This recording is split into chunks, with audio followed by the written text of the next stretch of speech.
ta kemi parasysh këtë betejë njerëz që të pajisemi sa më tepër me diturinë e besimit tonë, me akide të pastër, ta ngullitim sa më tepër akiden e pastër, besimin e pastër në zemrat tona. Ta kuptojmë më detajisht tauhidin, se çka është tauhidi, ta kuptojmë më detajisht shirkun, e sihrin, e marrëdhëniet e ndryshme që i përdor shejtani. Nga se, mos themi ne se unë e di çka është e vërtetë dhe s'ka mundësi asnjë lloj sprove, ose nuk ka mundësi asnjë lloj informata, apo asnjë lloj diturie, apo asnjë shkencë që të ndevijmë nga rruga e Allahut azza wa jall. Nga se, edhe partia e shejtanit i kanë diturinë e vet, i kanë informatat e tyre, i kanë ato me çka ta spekulojnë për me udhëheq betejën e tyre kundër birit të Ademit, kundër njeriu. Prandaj këtë dietari i shuar Muhammed ibn Abdul Wahhab, dhe gjene fjallë e ti të që ka flet për rëndësin e pajisjes me dituri, për rëndësin e pajisjes me diturin e shëriatit, e veçanërisht me diturin e akides, besimit, të njojmë Allahun azza wa jall, të njojmë tauhidin dhe ti, nishmërin e ti, shirkun, sihrin e shëmërat. Tëtë djetari njëmër Muhammed ibn Abdul Wahhab, Allahu amshiroh, të dhije se Allahu azza wa jall nga urësia ti, nuk ka dërguar asë të dërguar me këtë tauhid, e që në anën tjetër nuk ka bo që këtë pejgamber këtë armiq që e sulmojnë edhe që e refuzojnë këtë përhapjen e këtij tauhidi. Sikur se thotë Allahu azza wa jall: "Wa kadhalika ja'alna li kulli nabiyyin aduwan shayatin al-insi wal jinni yuhi ba'dhum ila ba'din zukhruf al-qawli ghurura." Thotë Allahu azza wa jall, e kështu ne bënëm që çdo pejgamber të ketë armiq, shejtan ndryshëm, gjallë ndryshëm prej njerëzve dhe prej gjinëve. Yuhi ba'dhum ila ba'din zukhruf al-qawli ghurura, e që njëri me tjetrin bashkëpunojnë, i frymëzojnë fjalë të ndryshme që me mashtru për mes tyre robët e Allahut azza wa jall. E mësojnë një tjetrin, gjendë mësojnë njerëz, ka njerëz që mësojnë shejtanin, ka njerëz tillë devijim që shejtani me mësime për ty që me mashtru tjetër. Këta bashkëpunojnë në largimin e nga rruga e Allahut azza wa jall.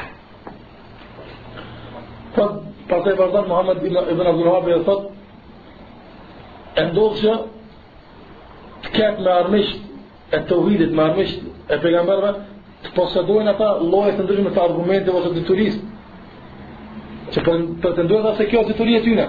Sikur se përmend gjithë Allahu azza wa jall kur në Kur'an: "Falamma ja'atuhum rusuluhum bil bayyinati farihu bima 'indahum min al-'ilm." E pastaj ju anë aty të treguar me argumente të qarta nga Allahu azza wa jall, ata ju gëzuan diturisë që e posedonin. Kemi në diturit një afturme që i refuzojmë argumente që në kanë ardhur neve, i luftojmë me to pejgamber. Do në ka pretendua ata se kanë diturit dhe kanë pas diçka për ato që e kanë shpik, e kanë trillu për me mashtru një dhe me zëvendësu ato që ka thirrë pejgamberi me ato që ata ofrojnë. Pastaj e përmendon fjalën e tij Muhammed ibn Abdul Wahhab, edhe kjo është pjesa që na intereson e fjalësit tot, e nëse je i vetëdijshëm për këtë që përmenda, se rruga e Allahut azza wa jall është e pamundshme që mos ketë armiq, e pamundshme që me ecë rrugën e tauhidit, rrugën e Islamit mos e pas armiq. Të cilët janë ullë në atë rrugë që dojnë me deviju ty. Pronar të oratorive ndryshme, të argumenteve ndryshme, e kështu me radhë, thot atëra Muhammed ibn Abdul Wahhab thot atëra është obligim për çdo besimtar. Është obligim për çdo besimtar që ta njeh fenë e Allahut azza wa jall. Aq sa i mjafton që tjetë e dituri, ajo njohje armë, për me cilët i lufton këta shejtan, këta djaj, këta armiq të Allahut azza wa jall, të cilët ka thonë i pari edhe udhëheci tyne se nuk do të lë rrugë, që nuk do të ulem për me deviju ata nga rruga e vërtetë. Duhet të ketë njohuri e cila shndrohet në formë të armës që lufton me të armiq të Allahut subhanahu wa taala. Lufton me ata të cilët do thotë nuk janë në rrugën e Allahut subhanahu wa taala.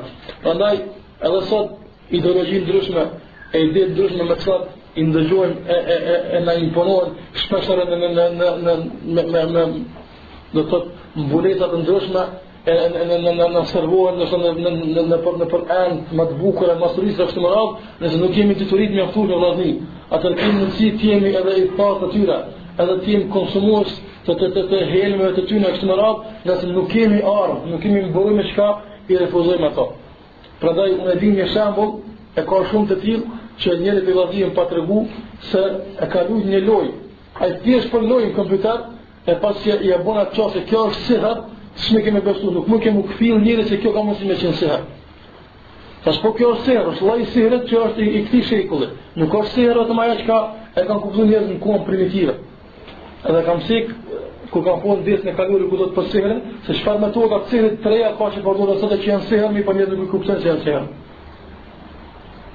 Kur kemi folur kujtohet shumë mirë për definicionin e sihrit, edhe se çka ka mundësi me konser, apo ka mundësi shkenca e tërë me konser, apo që i pin me të njerëzve edhe i orienton drejtime të ndryshme, apo i devijant kjo siher. Nëse e bën njërin me pa objektin para tij në të kundërtën që është ai. Që kjo është siher, apo ai që ka sehira, ato që ka para vetit duket se janë 2, janë 3, apo a një është. Nëse zgjenojmë këtë kuptim sihrit, e dalim për ato që ka një njerëz, do të thotë nëse njëri është të vërtetën pa vërtet, kjo siher, aty kanë bërë siher me ideologji ndryshme që shërbën e ka përdorur kështu më radh. Pra do të ta njohim mirë fen Allahu azza wajal, ta njohim akiden, ta njohim fen Allahu azza wajal, të njohim format bashkëkohore të shirkut, që idoleve të ndryshme, të adhurimeve të ndryshme kështu më radh, përmes tyre kemi mundësi të shpëtojmë nga kthetrat edhe nga sulmet e shejtanit. Çështja e tretë që duhet të përdorim vllazërit, kemi kujdes në lukun në çdo është që të mbrojmë shtëpitë tona. Shtëpia është qerdhja, është strufullogu i besimtarit ku ai e ruan veten e tij edhe ruan familjen e tij. Apo se çdo shtëpi ka mura. Se njëri do miru fshësitë e veta për tjerëve, ka diçka që ta ka veç mua, s'do me ditë ndërkohë. Apo do njerëz e ruajnë marrën e tyre që duke falsifiku shtëpinë e tyre duke ndërtuar me mura. E ne po themi të ndërtojmë edhe mure të tjera të padukshme që pengojnë me hiç padukshmit. Ata që bojnë sharr, ata që ndoshta shkaktojnë trazia në shtëpinë tonë më të mëdha se sa që ndoshta ka mundësi që të shkaktojnë nëse dikush shën doni marrë në shtëpinë tonë kështu më radh. Pra shërat na ka urrë që ta mbrojmë shtëpinë.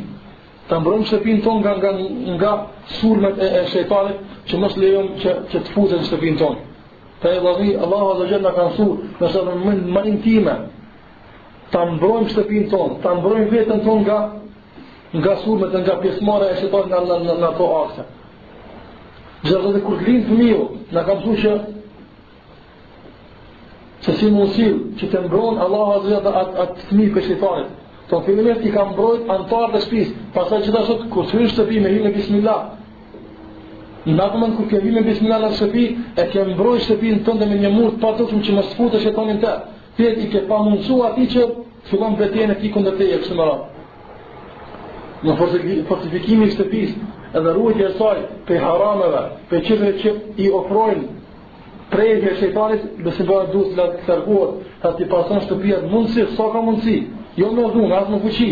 Me profesor zotë shtëpisë ose vetë në shtëpi ose i shkon fjala ose me udhësi e me metoda ndryshme, përdor personalitetin e tij që ta pastron shtëpinë e tij për çdo derë që ose për çdo çështje që bëhet derë që të futet shejtani në shtëpinë e tij. Dinë Allahu se çdo mëkat që bëhet në shtëpi është derë. Tash a është e madhe, a është e vogël, pasi për mëkatet, mirë po është derë i hapet shejtani që të futet në shtëpinë e njeriu. E kur të futën mërën ti ke mundësu që për mërëna me të luftu atëre, e ke afru shumë afra mikun, nuk i sigur se nuk do të posësh. Pra që shëratë si kur që tash, Allahu azza wajal në Kur'an dhe në Sunet, në kam su që përmes metodave ndryshme, të refuzojmë edhe të nëmbrojmë nga kjo armik i përvetuam që do të sigur tash fillim, qëllimi i tij kryesor është devijimi i njeriu nga rruga e Allahut subhanahu wa taala. E për forma që njeriu mbron mos mirë shtëpinë e tij, e përmana që të largon për shtëpinë e tij çdo mjet i cili është mjet i haramit, mjet që nuk është Allahu azza wa jalla i kënaqur me ta, duke filluar nga fotografitë e ndryshme, nga muzikat e ndryshme, nga haramet e ndryshme, alkoolet e kështu me radhë, të cilat me vërtet janë një mirësiardhje shumë e këndshme për shejtanin që i hap të gjitha dyert e tij për të futur në shtëpinë e besimtarit. Gjithashtu edhe Allahu azza wa jalla pejgamberi sallallahu alaihi wasallam ka urdhëruar që kur të vjen tere, apo